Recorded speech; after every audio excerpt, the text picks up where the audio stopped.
This episode is a little different. There were cameras, lights, and plans in place, but things didn't exactly go how I imagined. It was one of those days where everything that could go off schedule actually did. But honestly, that's the beauty of the pivot. It's in those unexpected moments when you have to adjust, trust, and keep going anyway that the real magic shows up. Even with the challenges, this conversation with Dola Mac became one of my favorites. It reminded me that self-belief isn't built in perfect conditions. It's built in the messy middle when you choose to keep showing up. So this one's special. No retakes, no overthinking, just a real honest conversation about what it means to believe in yourself when things don't go as planned. Let's get into it. This is episode 4, The Pivot of Self-Belief. Hey y'all. Welcome to another episode of Creators in Their Pivot Season. I'm your host, Crystal, and this is a space where I am talking to mid to senior level creatives, visionaries, founders, and entrepreneurs about the messy middle of how they are redefining success on their own terms creatively. Today, I have here our guest, Dola Mac, and I'm so glad that she's here. She is a multidisciplinary creative visionary. She is the founder of Melodic Visionary Group, where she specializes in creative direction, set design, and immersive cultural experiences. Not to only highlight her last experience, Dear Dad, a tribute experience, which I was very fond of, which basically was highlighting, breaking the stereotypes and celebrating Black fatherhood. Dola, welcome. I want to break the ice a little bit, and I curated this one specifically for you, so I hope you enjoy it. If we had to toast to your chapter in your life right now, what would the name of the drink be? What would be in it? And would it be sweet, strong, or spicy? I absolutely love a sweet and spicy drink. Okay. I don't want to taste that it's strong. I love a really crafted drink, Okay. crafted to precision, melting flavors. So I feel like my go-to was always like a passion fruit spicy margarita, but made like a martini because I don't want the ice. Oh, I called it Solar Serenade. So I feel like that's like my vibe right now. Why Solar Serenade? I like that Um, name though. Solar, of course, means the sun. Right. So serenade of music, of course. But those are two of my happy places. So Right. trying to remind myself that even though like days or moments that you're having a tough time. First of all, we're going to have to come to Consigliere, downtown Newark, Black owned, Yes. to definitely get that. Yes. I have a crafted drink on the menu called Bad Decision. So Ooh. it's a raspberry, lemon, of course, tequila, lavender drink. Mm-hmm. And I feel like we've all made bad decisions, and bad decision leads to good ones sometimes. So speaking of bad decisions, what's the last bad decision you made creatively? Sheesh. I think just procrastinating, not getting up and doing something when I said I was going to do it. And then I'm a former athlete. So like I have that mentality where it's like, I go hard under pressure too. But do I like to do that all the time? No. I think my last bad decision is just procrastination is one that I'm trying to shift. Let's dig into that a little bit deeper. For me, I'm an athlete as well. So I run. So I've done marathons and stuff of that sort. So I can attest to how we have the discipline and we have the grit and we have persistence to like go the distance, go the mile when it comes to physicality and our health wise, right? But it's the transfer over to the creative side where it's like you can run 26.2 miles, but then when it comes to you trying to dig deep into your business or do something where you have to really be strategic, it's really hard. How do you feel about trying to balance how I can be so persistent in my craft when it comes to being an athlete and having that mentality, transferring that over into the creative side? I feel like, so I was a hurdler, a multi athlete. So I did heptathlon. Like I had some procrastination as an athlete too. Like knowing that, okay, I should be stretching right now. Like I appreciate when I was coaching college, like it doesn't take in between commercials. Like you could just go stretch. So I didn't think that track and field took that much thinking power. Like I just go run. Like it also is like muscle memory, and just training your body to extreme limits. Track and field is one of the hardest sports. I don't care what nobody say. I'm not gonna be invited. Like our sport is everyone's punishment. Yeah. And we train and train for hours and weeks and days just to make a fraction of improvement that's like 0.01. That is what I take from sports over to creative. Individual sport, but in creating, I don't know why. Things like I see so much in my head. I have my brain is going. That's what puts me in like an overdrive. I get overstimulated, and I'm like, I'm seeing something, and it's not coming out the way that I'm seeing it. And then instead of just like enjoying the process in the moment, doing a project and like losing all your files, you're forced to like trying to make it like it was the last time. I think procrastination, in my interpretation, comes from a level of perfection that we're trying to reach. And because speaking for myself, I feel like visually I can see a lot of things. And I'm like, if I explain it, you probably won't get it. But then when I'm processing or like when I'm forcing it, it doesn't come out. It comes to that point where like, I'm going to try everything and it'll be like 2:00 in the morning. I'll hop up and then I'm up to like 6, 7:00 in the morning and it looks nothing like what I thought it would, but it looks even better. And I think that it's when you release the nuance of it having to be perfect for everybody else and allowing the creativity to just flow out. Yeah. Creating for you. Yep. That's how I was with music. Like I'm always like gonna love creating music. I've been in a block for, I don't remember the last time I recorded just because like the beats aren't, I'm not feeling the beats. So it's like people keep asking, like, are you still doing music? I'm like, I am, but like, actively at this moment, I need beats because I have the stuff to talk about, but like I'm forcing it on the beat that I don't like. And so it's the same thing. And just constantly like, there's so many songs that I've had that are like 12 versions to them because it's like, I'm just trying to perfect it instead of just creating for myself. I want to get to how we met. Yeah. And the reconnection was hilarious. So a mutual friend of ours, D, my best friend.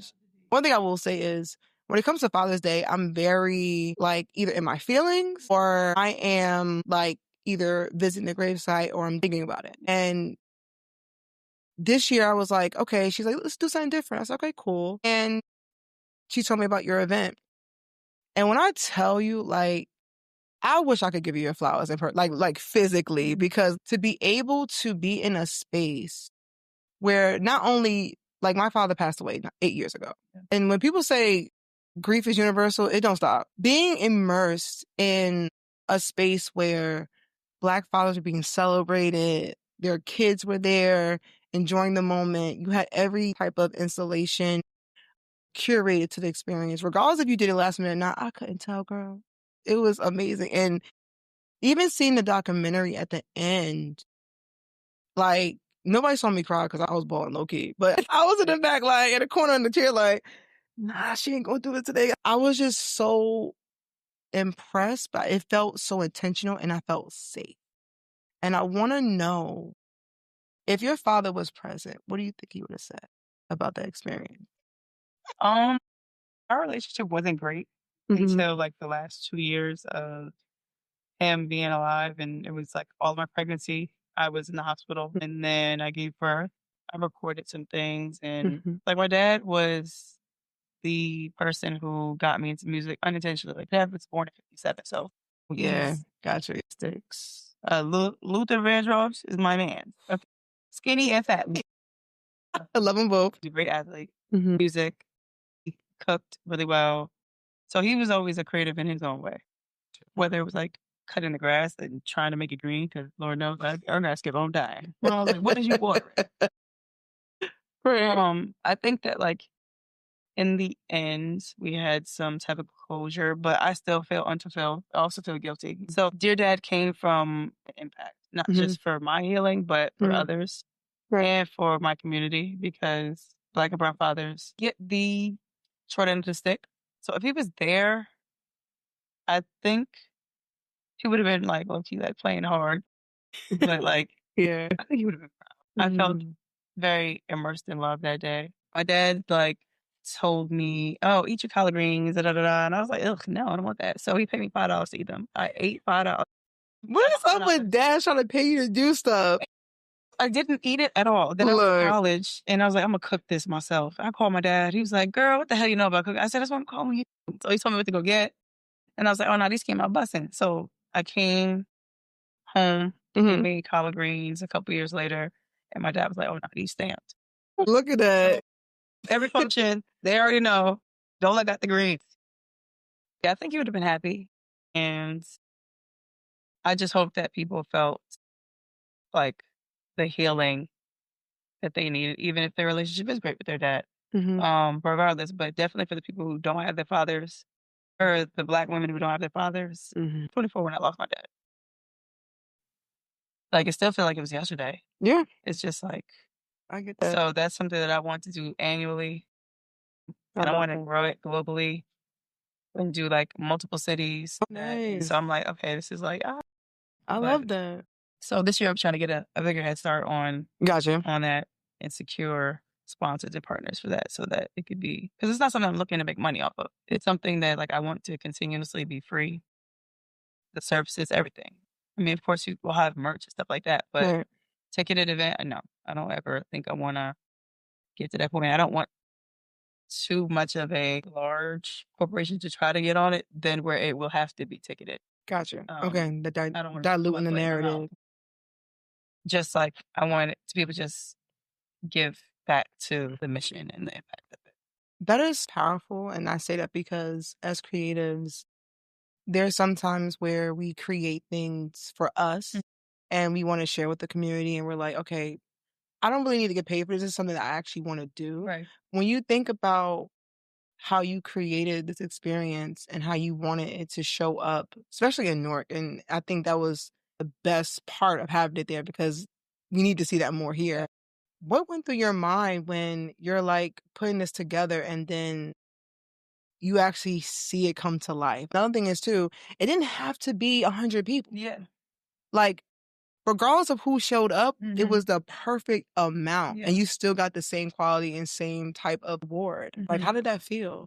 Man, I feel like low-key, I'm still like floating on a high, trying to like keep up with that. Once again, learning and doing this all by myself. It was like learning that, looking back at it, like, oh wow, I needed to have been starting this now for June. We're gonna come up with some money because no one's gonna do it for free. And I was just trying to like, dang, like something that I feel like I'm doing for a greater good. Why doesn't nobody want to get behind this? And it was like killing me. I was like, what the hell? So when shout out to the Atelier, right across the street. They definitely like heard what I was doing, and they was like, we want to be behind it, and we want to be a partner with you. And shout out to them, shout out to Justice, Brown Mill, and Elijah. But yeah, they definitely held me down with that, and it just felt so good being in Newark and being on policy. It was just, it just felt like, I'm like, wow, like, and even when I saw the recap video, shout out to Chris and So-Called Studios, and he put my whole recap video together, and I'm just like, it looked, I was just taken back. So like seeing it, and even I just got my media kit done for it just 2 days ago. I just feel grateful and blessed that people were messaging me for like days. I love that. I honestly can't wait to see what it comes to be in years to come. But I want to know, and tell me how music shaped your storytelling. My dad played everything, but he wasn't a hip hop fan for real. So like neither my mom, like they were like, oh, why let that jungle music on? Like jungle. So like, remember the remotes back in the day? They had the last feature. So I would have Disney Channel or Nickelodeon on it. Right. I would have MTV Jam. I go back, Lil Wayne on. I'd be like, fire man. Like, just like I was doing at a young age. I was in the church choir. Got my first karaoke machine for Christmas at like 5th grade. I like, my mom and dad like redid the attic, got me like a karaoke machine or whatever. And I was up in there belting. Okay, no matter what, making up my own stuff, exploring my lyrical prowess. So, I've always loved music. I had a CD player, I had MP3, I felt like I could set. I missed every little thing to miss a CD player. Yeah, and I used to be having it in my pocket at track meets, running, and of course I had Whitney Houston on my way to track meet. We had to make our own CDs. Bear share. Yeah. Look, we was lit. But, yeah, like it was just something to express myself. I feel like music and math correlate. Math is a universal language, and so is music. So I feel the same way with creativity, that someone can see a Puma commercial or any commercial and resonate no matter where in the world, because it hits, and it's music and it's creativity and it's fashion, all those things. Like so many ways that you could create. Helped me like be a digital diary, I love that. Yeah. an audio diary. It took me a while because I didn't have the resources while being so heavy in track and field all the way through college. So when I came home from college, snuck to a studio. Okay. I knew like my parents were not going to really rock with that, especially how I was just discovering my as an artist. My mom was like, "Ugh, what?" But she found it. She's like, "Girl, when did you do this? Like, and why do you have to rap like that?" I'm like, "I'm not rapping about anything different than you're doing." So like, and I'm like, "Let's go back." Yeah. What's her name? My neck, my back. Like, be for real. Kaya, yeah. Yeah, like just all these different songs. And I'm just like, this was during y'all's time too.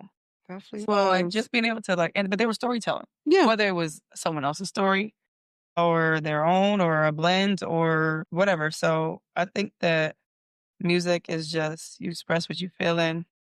It's also like a hit of like dopamine. I get the feel good hormones when I do create music. And of course, up until I start hitting a block or create a block. I have so many things that I want to do to create, but music definitely was the first point of contact for me to be able to create and expand into limitless things that I want to do.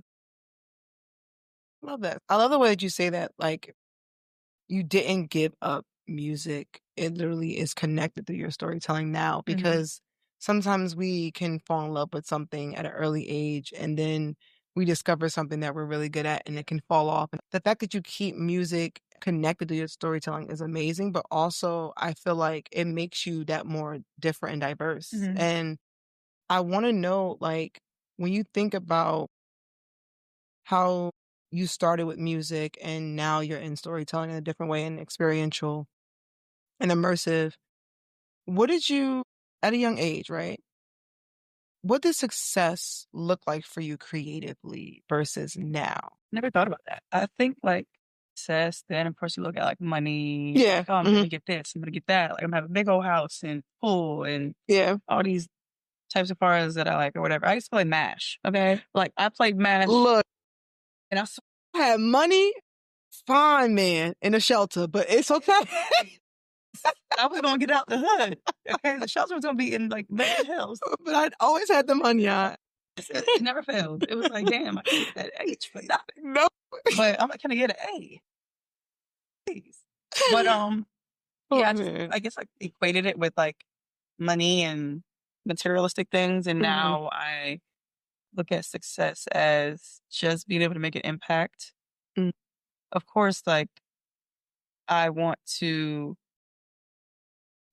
and have a company that's lucrative and also like give my daughter the option if she would like to like take on the company when I'm long gone or whatever. Or just that she's always going to be fed from that company, whether I'm here or not. Yep. I just got my first apartment with being a mom. So being on my own as a mom, that was success to me. Like it's my first place that she and I can call home.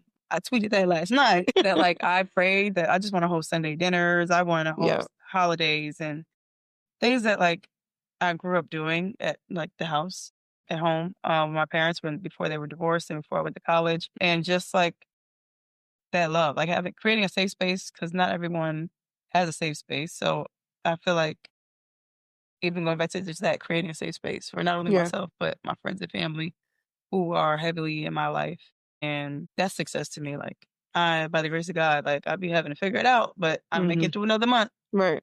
Because I was working in the city and got let go. I was there from November to April, but I was so unhappy. And then that in April was also another like spark on my behind to like, I want to do something this year for Father's Day. What am I going to do? Or in March rather. And how am I going to fund this? And just different things like coming up with stuff that's just like, if I see it and do it, I consider that myself successful.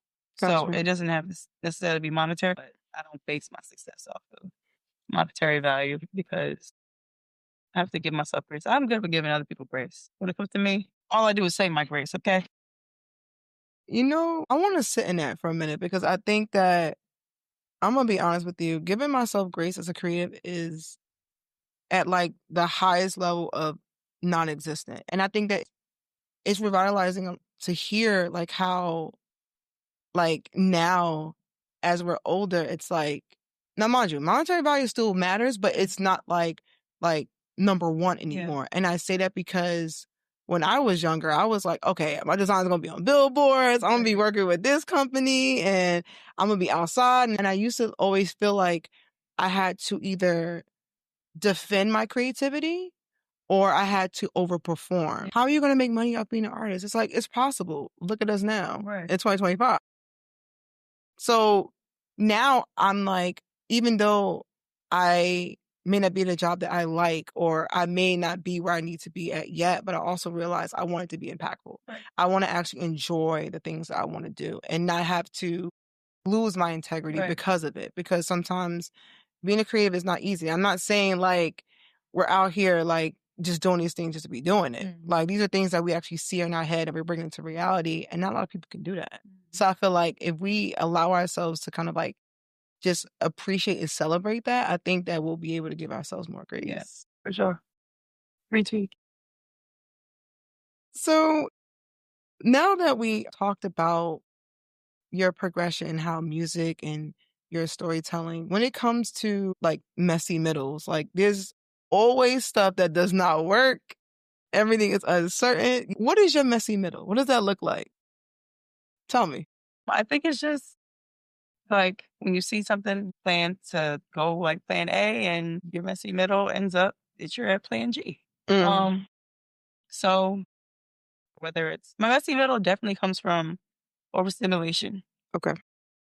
Talk about that. Like when you mean overstimulated where you might be working on one thing and then you think of something else and now you're putting that on top of it and then you're like far away from your goal? Yeah.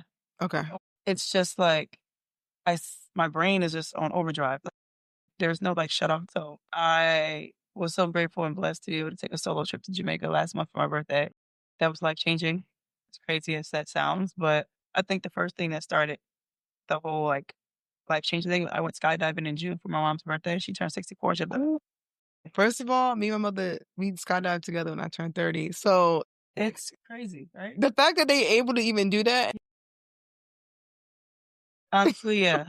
It's just like that. I feel like I needed that at that time. Yeah. Like you were out of control. You have no choice. Right. You are literally out of control. At that moment, I realized I have zero control about what's about to happen right now. So like when I went fast forward to Jamaica, I always used to look at solitude as a lonely thing, a bad thing. Yeah. So going to Jamaica and being able to experience that, I was like, it unlocked like another like creative portal of you can do whatever you want. Now I don't remember the last time, if ever, even not overstimulated. But so my messy middle it comes from that, like just being clouded, jaded, just thinking about, okay, like I have the idea, but it's like, dang, like right now, do I got the money to do this? Or I have so much I want to do, but I don't want to fund it myself. Not that I don't want to, but I can't. I think I am in the messy middle of just building a company from the ground up and trying to make sure that not only am I staying true to my integrity and what I believe in and what I enjoy,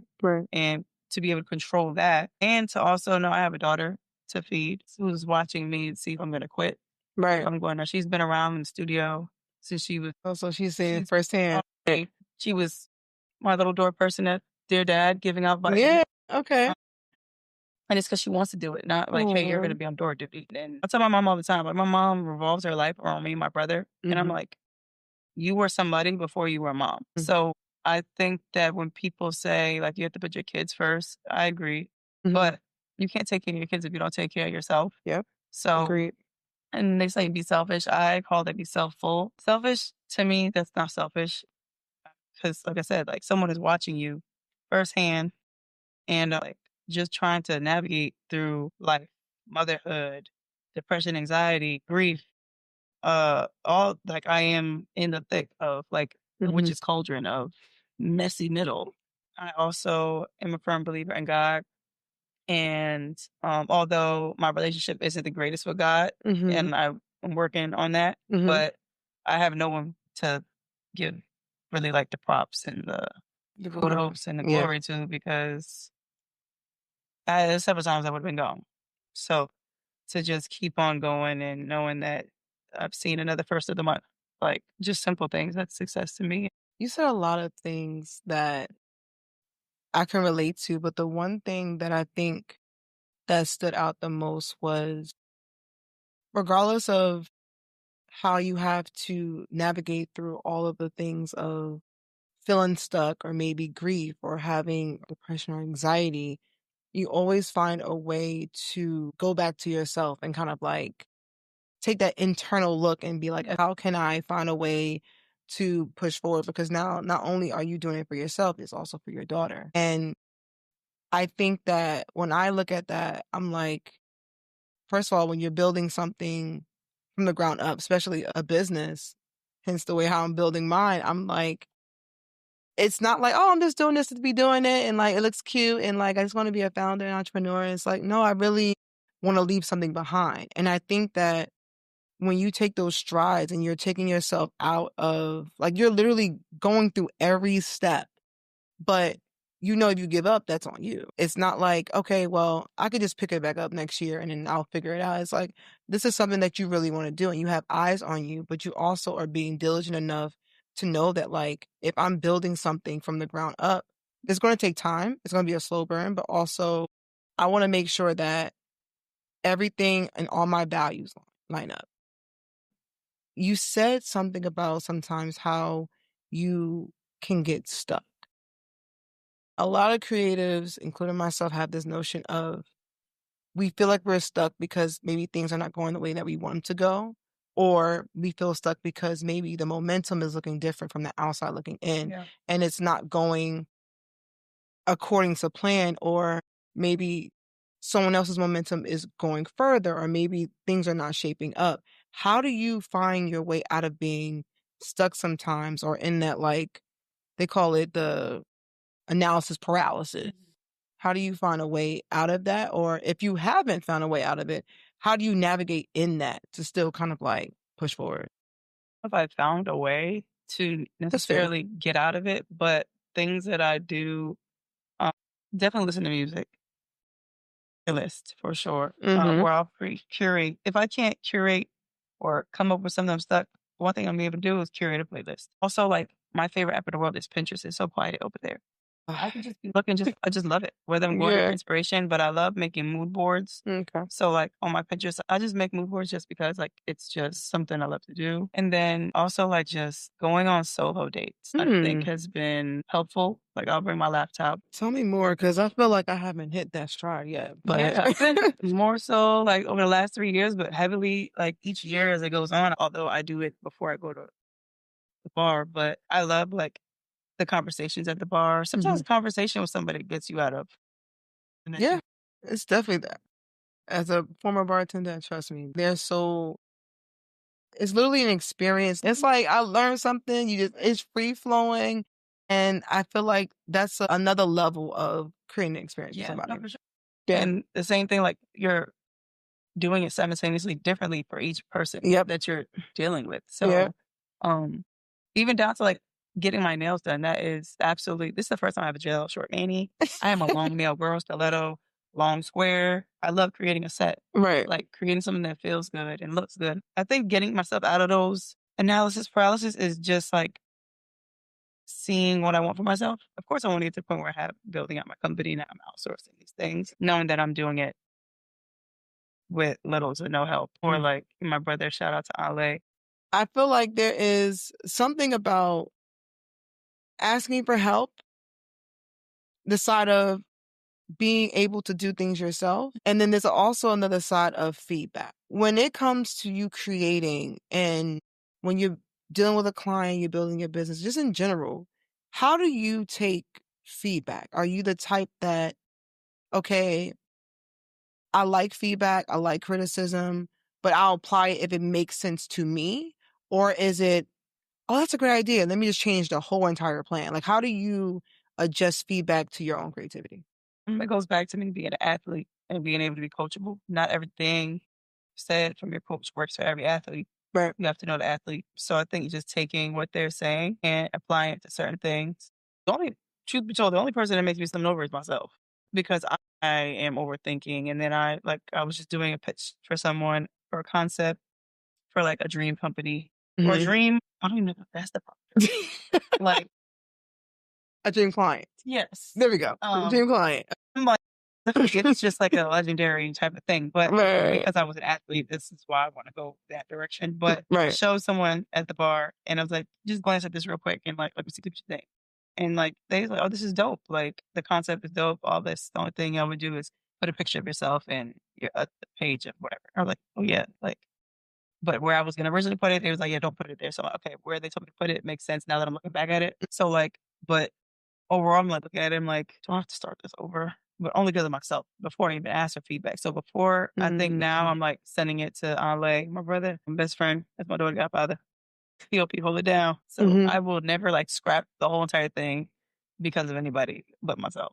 What makes you overthink? I want to talk about that. You mentioned that a couple of times, and no, I'm right there with you. So I want to know, because I think like when we think about overthinking, we're like, are we overthinking because we are not sure what it will be the outcome outside of us putting the output out? Like you put your experience out there and you're like, okay, it's out there. I can't control what people think. Right. Or is the overthinking like, maybe this person said something, or this person may not feel like it is what's supposed to be, or maybe you researched it too many times or overanalyzed it, and now you're like, damn, should I do it? Am I going to put it out this time? Okay, maybe you need to push it back. Like, what does your overthinking process look like, and where does that stem from?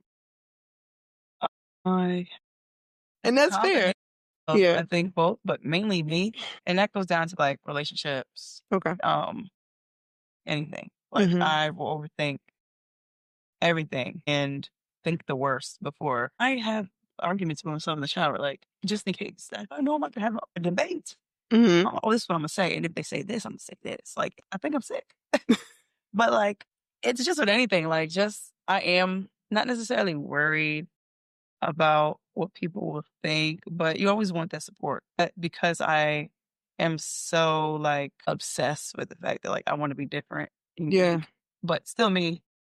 So I think that comes from like, I think it also comes to dial of that, like my relationship with my mom and dad. So like just, and that spills into, it's like a oil spill in the ocean. It's going to touch everything. Your obsession to be different. I felt that. No, I get that wholeheartedly. I think that if you look at, like for me, my mom, that's where I get my creativity from. She didn't get a chance to get her creativity through. Then my dad was more entrepreneurial, but he was not as creative. So for me, it was like, I want to be a creative. And he's like, what's that? Like, how you going to make money off that? Like, to be a teacher. And I'm just like, no. Yeah, no. I want to express myself creatively. I can't see myself doing anything else. But then I think the overthinking comes from, what is your idea of I am enough versus what you didn't receive from your parents? And it's more so of, how do you continue to make that like your compass as you are a business, and how you work with different people, and knowing that like, okay, if I put something out, that is enough. And I think that is powerful to know and have that awareness. So it's about literally finding out, how do you define who you are versus allowing society to do that. Because I feel like when we're overthinking and we don't have the clarity, it's like, you can correct me if I'm wrong, when you don't have the clarity, or you don't have like the stance of who you are creatively, people can tell you whatever they want to tell you. Yeah. And they can like, oh yeah, Dola, you could do this. And you're like, I never thought about that. And then like now you're spiraling, going down a road that you probably didn't even know you need to go down. And now you're staying at, like, you're literally far away from where you're supposed to be in your purpose. I feel like Dear Dad also gave me that like stamp for myself that I need. Like no one really gave me that stamp, but seeing that I did it, it was like, yeah, certified girl. Like, I was floating on a high for a little minute, as you should. Even like now, creating the 2026 deck, I'm like, oh my gosh, that like I didn't just do it, right? So I'm just like, okay, like girl, you just did it, and it was great. That did give me like, okay, I could do this, and I've been knocking out pitches and proposals and just having them ready, and also like utilizing LinkedIn. Like I suck at LinkedIn, so like I've just been like, all right, like let me put myself out there, like I do Instagram, so. I think, that Dear Dad definitely helped give me that little zhuzh to like, yeah, girl, you got this. You could do it. No, for real, God. I think, and also, not to mention the article, I was like, all right, That was really the. Yes, I was like, she definitely official with this. And Jay, look, I think that it's a good thing to kind of bask in that and feel like you're on a high, because sometimes we know when the lows be low, and then when the highs up, but then like missing the feel good of something that you did.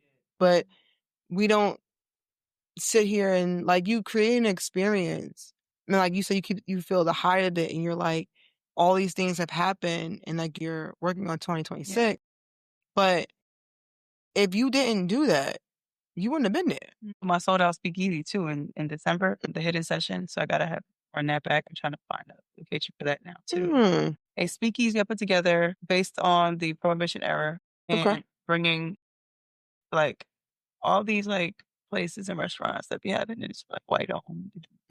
Gotcha. The Prohibition era was a place for, like all the jazz and poet, the true Black pioneers of music and hip hop, and just how they had a place to go and scurry away with their drinks and just call it their own. And I wanted to pay homage to that like we are the blueprint. It was really fun. It actually sold out. My mom worked the door. Yeah. Had everyone. I love how you got the whole family. Yeah. I love that. Everyone to dress like in that era, but make it your own.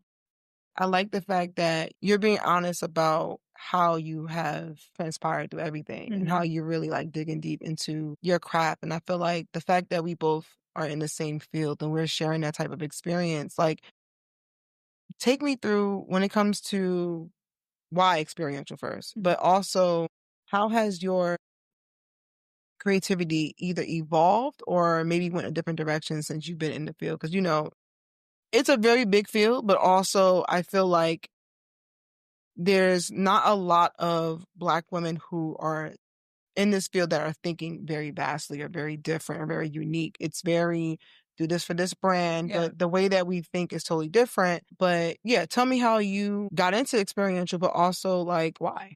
I just doing it for myself as an artist. Okay.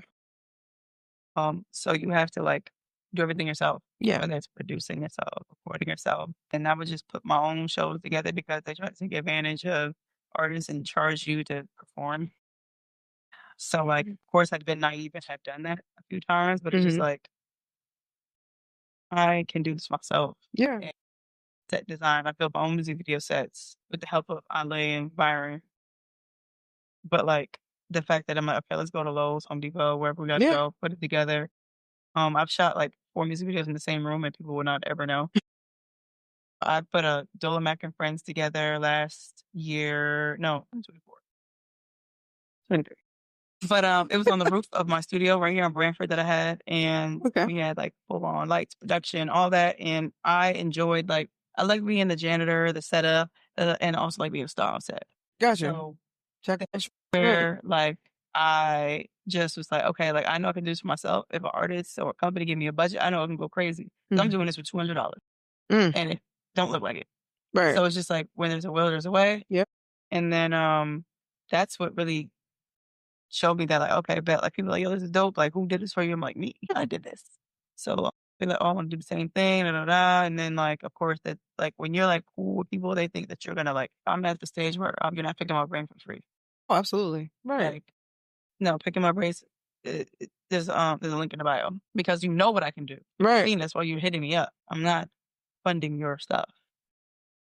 So that also made me be like, all right, bet I know I could do this and put, spatial design and all the things that I was doing for myself as an artist. Now I'm just trying to monetize of it and build my company. So that's pretty much how I started really taking immersive. And I just love immersive experiences. Same. I absolutely love. There's so many things I want to do. So it's just like look, immersive for me is like I think I'm on the side of like 'cause I know you're producing, you're creative director, you do all the things. I think for me, I'm more of seeing how like different technologies can kind of incorporate. So I love the AI, AR, VR, and all that stuff. Literally seeing how somebody can leave an experience feeling something versus like, oh, it's Instagrammable because we always had those. But it's like being able to kind of be transformed and how you connect with a different brand and being able to kind of bring that experience, would you say that there is something about what you're currently doing that you had to learn? Like, was there a certain failure that like still kind of stings to this day that you had to deal with, but like it evolved you in your creativity? So I think just like one that stung, I think it stings, but not really because like I ended up like doing 10 times better or like just losing a venue or losing a sponsor. I think just in general, just everything goes back to me being an athlete. Like I didn't win every race, but I still got back on that track. So, Absolutely. but being an athlete has been the one thing that has taught me failure and keep going. And I take that with me and everything.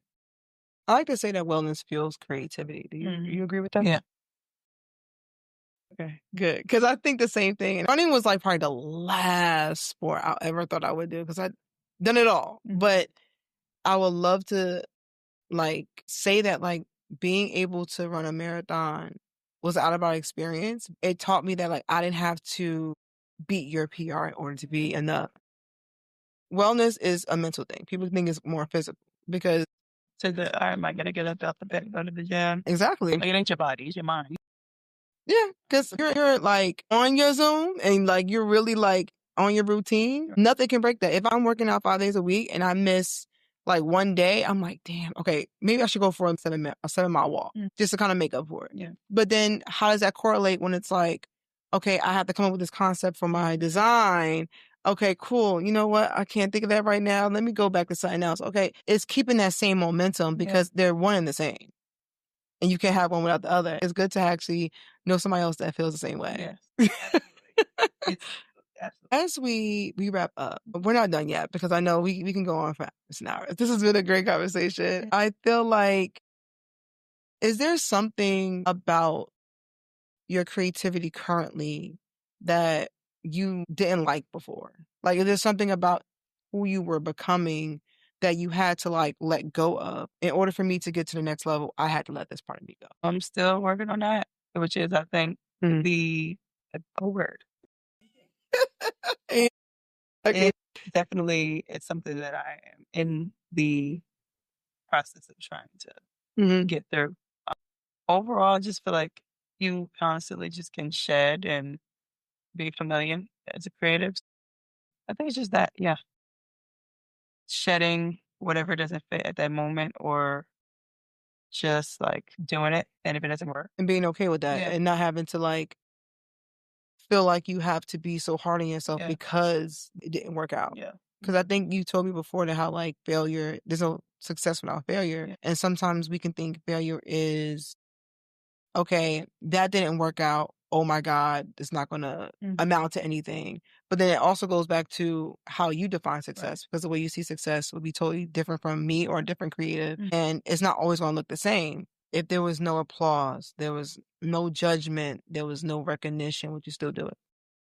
Yeah, because the thing it's me. I'm me against me. Me versus me. So I don't really at the end of this, like I'm going home, Yeah. sleeping, feeding, financing myself. So Right. whether that's business wise, relationship wise, platonic friendship, whatever, main say I deal with me and what I'm thinking.